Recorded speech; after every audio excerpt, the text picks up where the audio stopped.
What's going on, guys? Briar Rabbit here. Today I want to talk about the Destiny 2 beta. I want to give you guys some overall impressions and kind of how I've been feeling about the beta. I'm going to break this into 4 parts.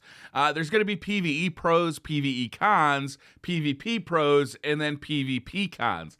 So, I really wanted to share what I'm happy about, what I'm not so happy about, what I think could be improved, what I think is perfect. And I want to do that on both the PvP and the PvE side because I think they're very different animals in Destiny 2. So let's start with the PvE stuff, and we're going to go with the stuff I really liked. And the first thing right off the bat is the epic storytelling in the Homecoming mission that you play when you first start a character really has me excited for Destiny 2's story. Meeting Cade 6, fighting next to Zavala, and watching Ikora unleash her rage via Nova Bomb on that Cabal ship was intoxicating. It was absolutely what I wanted to be doing with these characters. I hope there's more of that. I'd love to fight alongside each of these characters as the story progresses. But what we saw in the Homecoming mission was absolutely stunning. There's also a sense of stakes. In Destiny 1, I never felt like anything bad was really going to happen. We never got that feeling. If you went into the Grimoire, you could see that Destiny's world was actually quite terrifying, but I didn't really care about the Grimoire because the actual story inside the game of Destiny really never grabbed me. There were certain bits that had me interested, but really it was the gunplay, playing with friends, and finding all that loot and bringing it into the Crucible. The combination of all the different types of play are what I loved about Destiny, not the story. The story of Destiny 2, as seen in the Homecoming mission in the beta, has me absolutely excited for the story of Destiny 2, and I'm really excited for that. So next I want to talk about the graphics. Now, obviously, it's not 60 frames per second, but I will say this. It looks gorgeous. The game looks absolutely stunning, and I'm playing on the PS4 Pro at 4K. The graphics, to me, just seem to be turned up to 11 as compared to Destiny 1. Destiny 1 was a very good-looking game. Destiny 2 is better. It's a better-looking game. It just is. It's a marvel to look at. Now, yeah, I am disappointed that they didn't get this thing running at 60 frames per second. I will say, though, that of all the 30 frames per second games I've played, including Destiny 1, Destiny 2, when I play on my PS4 Pro, it feels smoother than any of them. Now, I did a video yesterday kind of comparing the differences between Destiny 2 running on the PS4 Pro and the base PS4, and then there were some differences there, but I think Digital Foundries actually did a great video where they actually did frame time testing. So on the PS4 Pro and on the PS4, they noted that the frame times, the actual time between each frame, is very, very consistent in Destiny 2. And they also showed what it was like in Destiny 1. Now, Destiny 1 felt smooth at the time, but it was running at 30 frames per second. So, there were some hiccups in there. What they actually showed is the frame time was a lot less consistent in Destiny 1 as compared to the Destiny 2 beta. And I think that really contributes to why it feels so smooth, even though it's running at 30 frames per second. Obviously, I'm looking forward to playing it on PC, running at 60 frames per second or higher or much higher than 60 frames per second on a PC has me very excited. But I will say, on the console, I was very pleased with how the game felt, and that is a big takeaway for me. I also do like the dual primary gameplay in PvE against normal enemies. When I'm running around in the Nessus Strike, the Inverted Spire Strike, or when I am doing the mission, I did like being able to select 2 different types of primary weapons, a close range weapon and a long range weapon, maybe a hand cannon and a scout rifle, or a scout rifle or a pulse rifle and, let's say, a submachine gun.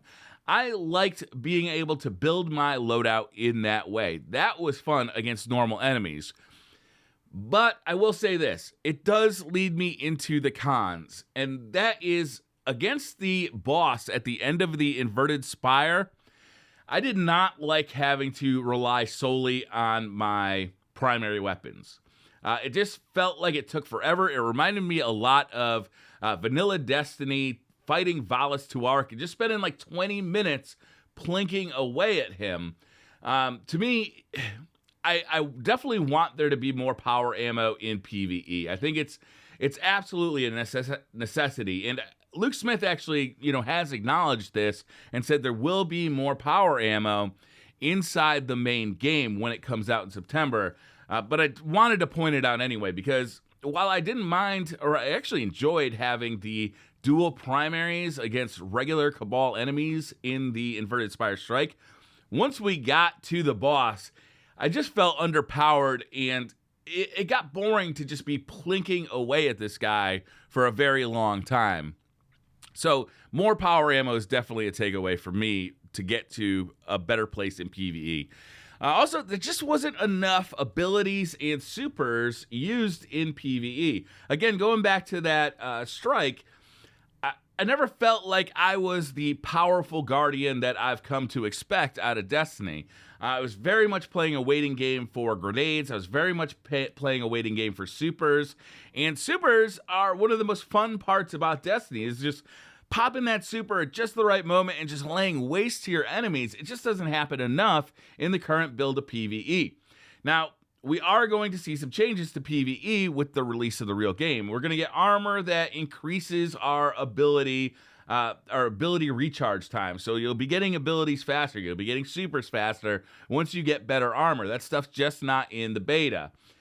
But I will say, I think that when the game comes out, I think they'd be wise to increase the rate at which our supers charge, or the reward of super energy from killing minions of the darkness, because in PvE, it's one of the most fun things. Now, I do think it's an interesting design choice to have less supers, especially when you get to harder content.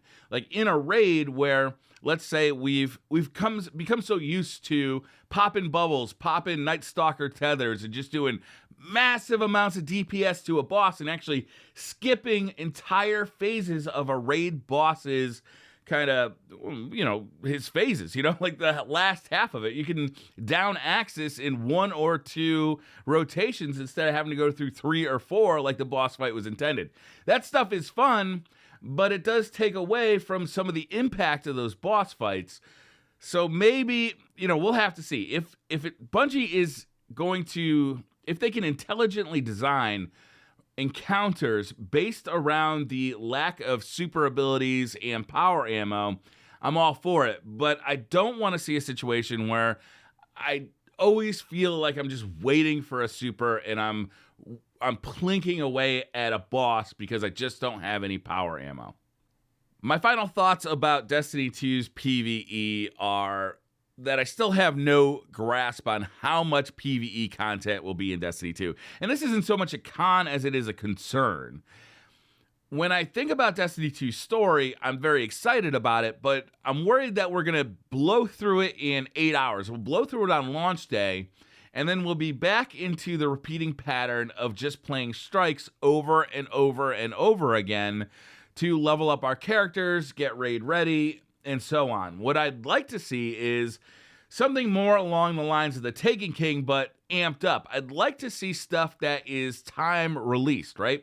So that the Wednesday after launch, all of a sudden, a bunch of new stuff opens up. And then the following Tuesday, you wake up and your friends are texting you saying, oh man, there's new missions available on Nessus or in the European Dead Zone. Like, I'm hoping that what they do is they kind of time release the story a little bit so that we don't feel like we've blown through everything within the first week. It's something they started to experiment with in the Taken King. They didn't do a lot of it in Rise of Iron. I think they were really time constrained with how much time they could spend developing the Rise of Iron. So I'm looking for more of that in Destiny 2, and I hope it comes. And I hope that we're not feeling that we've done everything in a week. I'm hoping that, there's more to explore, there's more loot to find, and there's more story and subtext to discover as the months go on. I don't know if that's realistic, but that's certainly what I'm hoping. Next, I want to talk about PvP. So the PvP pros, to me, are pretty dramatic. I really enjoy PvP in this game. Part of that is a personal thing. Part of it is because the PvP in Destiny 2 just seems to suit my play style better than it did in Destiny 1. When Destiny 1's PvP kind of meta got very fast and very aggressive, my old man reflexes were just never able to kind of keep up with that. Destiny 2 feels a lot slower, a lot more tactical. It seems to have shifted less on absolute fastest twitch speed and reflexes and more toward a bit of a thinking man's game. There was always a ratio of the two. It just seems to be shifting more toward a little bit slower, a little bit more tactical, which to me is awesome because it plays into my strengths, and that's how I like to play online shooters. This game seems tuned for a very competitive Crucible experience. The decreased power and frequency of abilities steers action much more toward gunfights. And then on top of that, the consolidation of special weapons and heavy weapons into power weapons focuses fighting on the primary weapons, which I'm really having a lot of fun with. They also decrease the movement speeds, and along with the primary weapon focus, that leads to a more cooperative and team-focused Crucible. Team shotting in Destiny 2 is absolutely the best thing you can be doing. Moving together, using callouts, these are hugely beneficial things to winning in Destiny's Crucible. And it's very fun to work like that with a team. Countdown is also an incredible game mode. I did have a chance to play this at the DRE. I was blown away. I understand that this game mode has essentially been done in other competitive shooters. People I'm playing with keep calling it the Counter-Strike game mode, but I gotta say, I'm absolutely enjoying the hell out of it. The tactics are dynamic, the teamwork is huge, but the chance to be a playmaker is also very real. I had one game last night while playing with friends that we were basically getting our butts kicked in a round, and the enemy team had set a bomb over by rugs, and I ended up being the last guardian on my team. However, the other team had left rugs and gone and condensed on my other teammates. They'd basically just abandoned their bomb.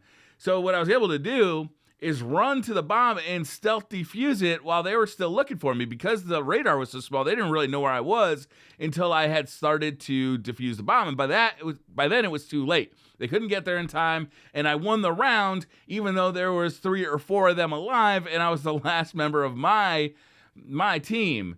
So that kind of thing is very fun. The chance to be a playmaker is awesome, and being able to clutch out a win, even though you didn't necessarily kill everybody on the enemy team, is awesome. I also got to mention Shaxx. Shaxx is hilarious in the Crucible. Some of his quotes literally have me like cracking up. A shout out to the guys who wrote Shaxx's lines and also the guy who delivered them, because they are amazing. It makes Crucible that much more exciting. Just having Shaxx cheer you on and root for you and just be in awe of what you've just done. It's so much fun.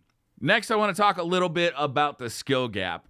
There are a couple of things, there's a lot of factors really, but there's a couple of big things that I think have really increased the skill gap in Destiny 2. One of them is there's a real reduction in aim assist as compared to Destiny 1.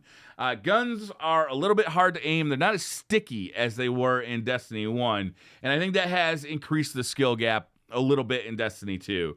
But also the reduction of ability spam and super spam, I think, has also increased that skill gap. And that's good. A big skill gap increases the amount of time that players want to, keep fighting and keep improving.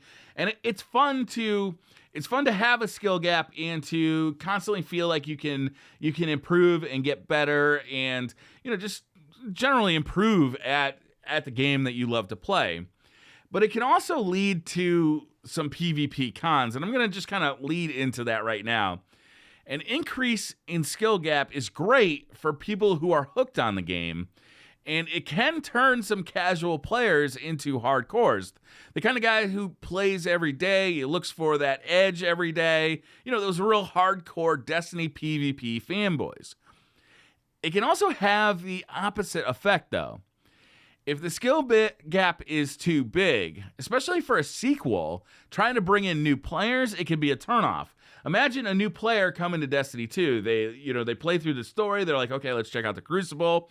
They walk into the Crucible and they absolutely get stomped on. And their first reaction is like, Jesus, people have been playing this game every day for the last 3 years in the form of Destiny 1. There's no way I'm ever going to be successful at this. So they just abandon it. And that can be a problem. Now, in Destiny 1, there were some ways to counteract that I think were really smart. The use of supers, the ability spam. These were things that helped new players compete and get some kills in Destiny 1. There were huge frustrations, though, to people who played Destiny 1 on the regular. So the people who do end up playing on the regular, I think, are going to be very happy with the state of ability spam and super usage, although more on super usage in near future. But for Destiny 2 newbies, I think it's going to be a little bit shocking how hardcore the Crucible can get, especially when you come into the countdown game mode. It is very sweaty very early in that game mode. I do want to mention supers a little bit. I have a problem with supers in PvP, not with how frequently you pop them. I think that's okay. If everybody gets one super per game, I'm okay with that. My problem is everybody seems to earn them at the exact same time, which just leads to this kind of super melee, and it always happens right at the end of the match, which is unfortunate because in a lot of games, you'll have, a very tight match going, back and forth gameplay. You're doing a lot of primary battles and it's coming right down to the wire. And then all of a sudden, everybody on the map seems to earn their supers at basically the same time. And the map gets decided by the super usage. When you had the beginning and middle parts of the match just, going back and forth with this fun back and forth gameplay. And then it kind of just goes out the window when everybody gets their supers at the same time, and it just becomes supers everywhere. And how many games have you seen of PvP so far that just end with, a super melee, and then you're like, okay, who won? Because, I haven't even been watching the scoreboard for the last, 30 seconds because I'm just either using my super or running away from supers. So there's a bit of a problem with the timing of supers. I don't really have a problem with how many supers we're seeing per PvP match, but just the fact that they all pop at the same time. So maybe if you earn super a little quicker for capturing points and for getting kills, it would stagger the super usage. So everybody would still get a chance to use their super during the match. Some people would earn it in the beginning of the match or the middle part of the match, and some people would earn it toward the end. And if you were really kicking ass, maybe you'd get 2 supers during a match. I think that'd be okay. But the way it is now, it just feels like a melee at the end, just using supers, and I'm not really digging that part of it. But that's it. Those are my PvP, PvE pros and cons right now. Obviously, I've had about 2 hours or 2 days, 2 hours, 2 days with the beta, and I'm really enjoying it. It's got me enthusiastic about Destiny 2. I'm really having a great time in PvP. I wish there was a little bit more PvE to play in the beta, because basically, you go through the homecoming mission, you go through the strike, and then that strike, because there's not a lot of power ammo there, it seems a little tedious on multiple replays because you're just plinking away at that boss at the end every time. And, we really need to get more power weapon ammo in PvP for sure. But I am very excited for Destiny 2 at this point. There's been nothing that's said, huge warning flags to me about what I've seen. I'm very interested in what the investment game is going to look like, how the armor, how the exotics are going to work. The exotic weapons have been very fun so far. I'm absolutely enjoying every one of them that I've played with. I'm really looking forward to seeing the exotic armor, and I'm really looking forward to seeing the PC beta. That thing it was running really nice at the DRE last month, or a month and a half ago, I guess, at this point. And to see it next month is going to be very exciting. And to get another shot at the beta, I think on PC is going to be a lot of fun as well.